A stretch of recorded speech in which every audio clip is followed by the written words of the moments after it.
श्रीपुरवन्दिनी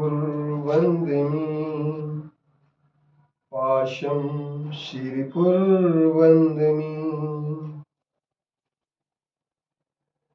पत्रं यत्र विहायसि प्रविपुले स्थातुं क्षणं न क्षमम् तत्रास्ते गुणरत्नरोहणगिरियो देवदेवो महान् चित्रं नात्र करोति कस्य मनसा दृष्टा पुरे श्रीपुरे सश्रीपार्श्वजनेश्वरो विजयते दिग्वाशिषां शासनम् पत्र टिके न जहाँ अधर में गुण रत्नों का गिरिवर हो कितना विस्मय किसे नहीं हो चलो देख लो सिरपुर को देवों के देव पार्श्व जिन अंतरिक्ष में शांत रहे युगों युगों तक दिगंबरों का जिन शासन जयवंत रहे युगों युगों तक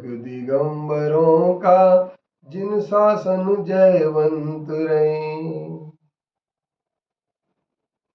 शिरपुर की पवित्र पावन भूमि महातीर्थ है अंतरिक्ष पार्श्वनाथ से आज एक विचार और चिंतन आपके सामने मैं प्रस्तुत करने जा रहा हूँ।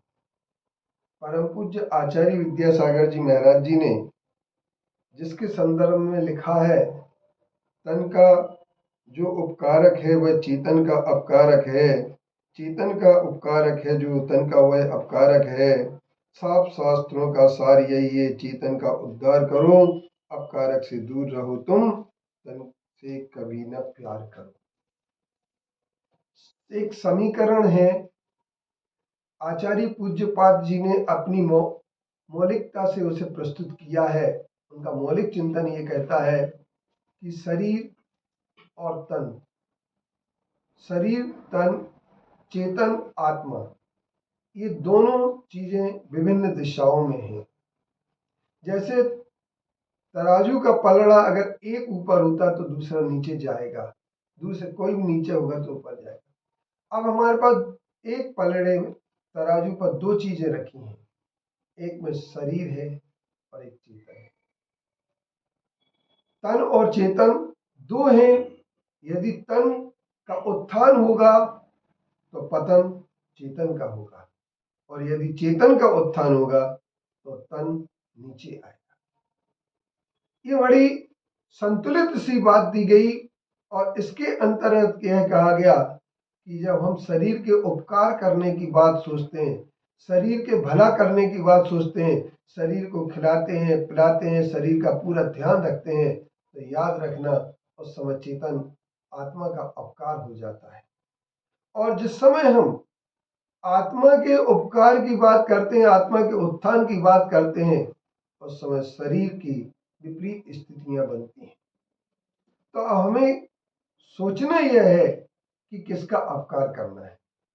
शरीर पर है, अशुचि है, अनित्य है, अशरण है और महा आश्रमों का कारण है, दुख का कारण।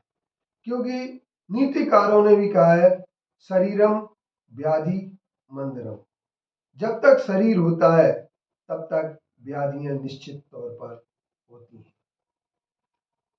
संयोग तो दुख मने के भेदम यतो सुनते जन्म बने शरीरी ततस्तदासो परिवर्जनीय या सुना निवृत्ति। ये संयोग जब तक रहता है तब तक दुखी होता है। अनेक प्रकार के दुख होते हैं, और शरीर के संबंधी लोगों के साथ हम संबंध स्थापित कर लेते हैं और शरीर के संबंधी लोगों को अपना मान करके चलते हैं। विषय वासनाओं का संबंध शरीर से ही होता है, और इस शरीर का जितना हम लगाव रखते हैं उतने हम परिग्रह की ओर चले जाते हैं। कपड़े पहनना, शरीर को साफ रखना, शरीर का स्नान करना, शरीर की पूरी चीजों का ध्यान रखना। लेकिन एक चीज सबसे बड़ी कह दी जाती है बारह भावना के अंतर्गत, दिपे चांद चादर मणि हार पिंजरा दे भीतर यासम जगत में और नहीं गिनगे और एक अन्यत्व भावना के अंतर्गत कहा गया जाता है कि जहाँ देह अपनी नहीं, तहाँ न अपना कोय, घर संपत्ति पर प्रगट ये, परहे परिजन लोय। जहाँ अपना शरीर ही नहीं है, उतना वहाँ अपना क्या हो सकता है? न हमारे परिवार हो सकता है, न परिजन हो सकते हैं, न कोई अपना हो सकता है। सारे के सारे हमारे पराये होते हैं। लेकिन इन सब परायों को हम अपना मान करके चलते हैं। जब हम इनको अपना मान लेते हैं तो इनको अपना मानने के कारण से हम दुखी हो जाते हैं। जो चीज हमारी नहीं है हम उसे अपना मान लेते हैं। इसलिए शरीर के प्रति मोह कम करने के लिए लोग एक धर्म की ओर बढ़ जाते हैं। धर्म की ओर बढ़ने के लिए शरीर के संबंधियों से धीरे धीरे राग कम करने के लिए लोग तीर्थों की ओर जाते हैं। उन तीर्थों में जाकर के अपना समय बिताते हैं। उतने समय में आज एक बात एक अलग है कि घर और परिवार को भुलाने के लिए तीर्थ जाते थे, पर आज क्या है, मोबाइल सामने आ गया है और मोबाइल सामने होने के कारण से हर घंटे की खबर हम लोग जो है ना तीर्थ पर जाकर के लेते रहते हैं और तीर्थ को भूल करके हम अपने परिवार और परिजनों को बाकायदा याद रखते हैं। लेकिन वस्तु स्थिति है कि हमें तीर्थ में जाकर के भूलना चाहिए। किसको भूलना चाहिए?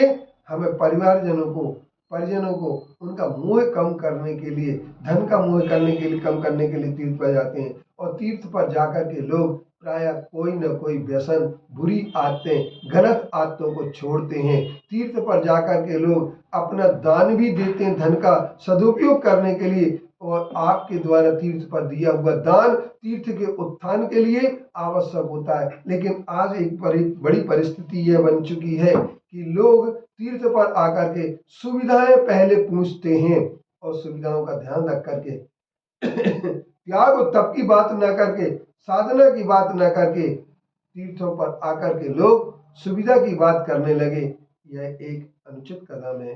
इस पर हमें विचार करना चाहिए और शरीर से मोह कम करके आत्मा की ओर बढ़ना चाहिए।